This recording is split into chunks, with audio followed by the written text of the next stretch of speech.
O Bom Dia Alerj traz os seguintes destaques nesta segunda-feira, 26 de maio. Neste Dia Nacional dos Bombeiros, corporação reforça ações de combate aos balões. Câmeras instaladas na Mata Fluminense vão atualizar a lista da fauna ameaçada do estado em livro.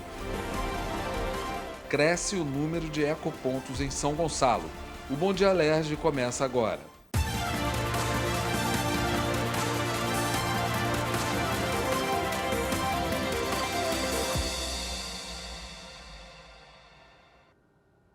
Bom dia! A Fiocruz foi pioneira no Rio e em Niterói na introdução do método Wolbachia para conter a proliferação do mosquito Aedes aegypti. A iniciativa privada acaba de se juntar à guerra contra o inseto transmissor da dengue, produzindo mosquitos com a bactéria. A bactéria Wolbachia, quando introduzida no mosquito Aedes aegypti, impede que os vírus da dengue, zika e chikungunya se desenvolvam. A liberação desses mosquitos na natureza dá origem a uma nova população de mosquitos portadores da bactéria, diminuindo a transmissão de doenças. Esse foi um chamado da Organização Mundial de Saúde para que mais empresas e instituições pudessem produzir em escala essa tecnologia e oferecer para mais cidades ao redor do mundo. A capacidade de produção da fábrica da Oxitec em Campinas é capaz de proteger até 100 milhões de pessoas por ano. Isso significa que a gente pode proteger todo o Brasil, incluindo o Rio de Janeiro, e também outros países na América Latina e na Ásia. É um dos maiores desafios de saúde pública da atualidade. No Brasil, em 2024, nós enfrentamos o pior surto da história, com mais de 6 milhões de casos prováveis e mais de 6 mil mortes. 2025 também preocupa. Até agora, nós já temos mais de 1,2 milhão de casos e mais de 800 mortes confirmadas. Mais de 290 mil cirurgias bariátricas foram realizadas no Brasil em 2024. Na semana passada, o Conselho Federal de Medicina estabeleceu novos parâmetros para a realização desse tipo de procedimento. O repórter Paulo Vitor Viviane vai esclarecer que mudanças são essas. Bom dia, PV. Olá, Vicente, bom dia para você, bom dia a todos que acompanham a TV Alerj. Ao meu lado, para conversar conosco no Bom Dia Alerj de hoje, o doutor Guilherme Cota, que já realizou mais de 5 mil cirurgias bariátricas, conversar com a gente a respeito desse tema, né? Bom dia, doutor, seja bem-vindo ao nosso programa. Doutor, números que chamam a atenção, né? 290 mil cirurgias bariátricas realizadas no ano passado e muitos avanços em relação a esse procedimento. Quais são esses avanços nos últimos anos, doutor? Olha, em termos cirúrgicos, a gente tem avançado cada vez mais nas técnicas cirúrgicas, né? Realmente, a cirurgia bariátrica hoje é muito mais segura. A gente tem uma cirurgia hoje que, fazendo um bom pré-operatório, desenvolvendo um bom pós-operatório, a gente tem uma taxa de morbidade, que significaria doenças pós-cirúrgicas, bem menor e doenças de pós-operatório evitáveis, né? Complicações evitáveis, né? A cirurgia em si, hoje, a gente ganhou um reforço muito grande do ponto de vista das novas resoluções do CFM, né? Essa resolução que foi feita agora dia 20, foi publicada dia 20, acho que vai ser um grande avanço para que a gente consiga tratar os pacientes de maneira adequada, né? Essas resoluções retiraram algumas cirurgias a serem feitas, né, que eram feitas no passado, para mais segurança do paciente. E essa resolução trouxe para a gente duas grandes cirurgias, né, como cirurgias básicas, né, que é o sleeve, né, ou a chamada gastrectomia vertical, e trouxe para a gente como cirurgia de ouro, padrão ouro, né, o bypass gastrointestinal em Y de Roux. E o mais interessante foram as cirurgias que vieram, né?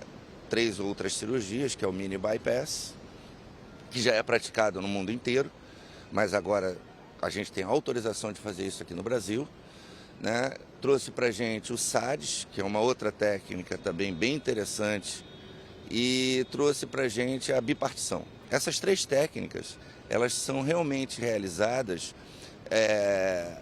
para aquele paciente que voltou a engordar. Então, que a gente não tinha essa possibilidade, agora a gente tem essa possibilidade, né? Então, eu acho que veio a desenvolver bastante, fora as indicações, né? Indicações essas que no passado a gente tinha uma certa restrição, principalmente baseado no índice de massa corpórea, e o índice de massa corpórea é o cálculo do peso sobre a altura ao quadrado, né? Baseado nisso, a gente conseguiu que no passado a gente tinha uma restrição dos pacientes acima de 40 quilos por metro ao quadrado, que a gente conseguia operar todos. Isso continua. Entre 30 e 35 com 2 comorbidades, isso continua, mas tornou a possibilidade daqueles pacientes que têm doença metabólica, né, entre 30 e 35, uma liberação bem maior, claro, baseado sempre em critérios. Dentro dessa situação a coisa funcionou para a gente. Doutor, a gente tem uma taxa de aproximadamente 35% de pacientes que precisam passar por uma nova cirurgia ou uma cirurgia de revisão. Por que isso acontece? Isso acontece principalmente, e eu acredito, porque a gente tem que modificar a forma da pessoa pensar. A obesidade não é só comer, né? Existe uma parte psicológica, existe uma parte de a parte nutricional também muito importante. Da parte psicológica, se não houver o acompanhamento, isso já é feito no pré-operatório, a coisa pode degringolar, né? Então, dessa situação, se a pessoa não for bem preparada e entender que tem que mudar o estilo de vida, a coisa não vai funcionar. Então, ela volta a engordar e aí essas técnicas vieram para a gente dar uma segunda opção, uma segunda oportunidade para esse paciente que não entendeu que tem que haver uma mudança de estilo de vida. Doutor, a idade para fazer uma cirurgia bariátrica também abaixou de acordo com a nova resolução, passou a ser 14 anos de idade. O porquê de diminuir essa idade para realizar esse procedimento? No mundo inteiro, a obesidade infantil está se tornando um problema, né? Então, foram criadas regras, né? No passado, a gente, acima de 16 anos, a gente conseguiria operar, mas tinha que ter avaliações de vários pediatras, de endócrino. Agora não. Agora a gente, desde que exista uma indicação formal, a gente consegue operar esse doente. E quanto à segurança do paciente, de acordo com esses novos métodos, aumentou também a segurança para a realização desse procedimento? Olha, eu acho que a gente estabeleceu que a cirurgia bariátrica é uma cirurgia que é complexa e que a gente tem que ter a menor morbidade, a menor índice de complicação. E para que isso ocorra, tem que ser operado em hospitais que tenham condições, que tenham um suporte de emergência, que tenham um suporte clínico, que tenham aparelhos específicos e que o CTI seja bem aparelhado. Então, criaram-se regras, né, para que isso ocorra de maneira bem categórica, né, do ponto de vista de segurança do paciente. Então, realmente, essa resolução veio a calhar para a gente. E a importância também de realizar esse acompanhamento, a gente estava conversando aqui antes do nosso ao vivo, né, de ter esse acompanhamento multidisciplinar, uma equipe multidisciplinar, tanto no pré quanto durante o operatório e a fase posterior também, né? Sim, na verdade, você operar um doente não é simplesmente colocar ele na mesa e resolver a cirurgia. Eu acho que o mais importante é você preparar esse doente para a mudança de estilo de vida, né? Essa mudança de estilo de vida que se torna muito importante, tá? Você, no pré-operatório, uma psicóloga, uma nutricionista, uma endócrino, um clínico, um bom clínico, né? Em suma, se esse paciente houver necessidade de um outro profissional, você preparando ele, eu digo, um bom pré-operatório, um excelente pós-operatório. E aí, mais importante, uma boa recuperação com a perda de peso desejável, né? Não exagerada, porque isso também é um problema, né? Então, é importantíssimo uma equipe multidisciplinar. E tem que existir da mais bela qualidade possível. Perfeito, doutor, muito obrigado pela sua participação. É importante também ter esse acompanhamento de especialistas, né, porque cada caso é um caso e é preciso ter esse cuidado também. Vicente, volto com você no estúdio. É isso aí, PV, muito obrigado, agradece aí o nosso entrevistado. Vamos ao nosso giro de notícias de hoje.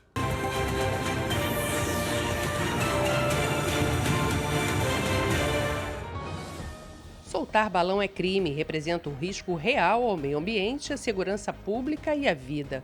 Os bombeiros foram acionados 47 vezes para ocorrências este ano, uma redução em relação ao ano passado, quando no mesmo período houve 83 chamadas relacionadas com balão no estado do Rio.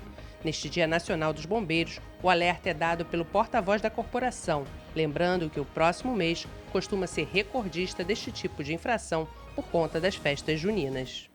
Os balões são responsáveis por inúmeros incêndios, tanto nos centros urbanos quanto nas florestas, causando perdas materiais, destruindo a vegetação e colocando as vidas em perigo.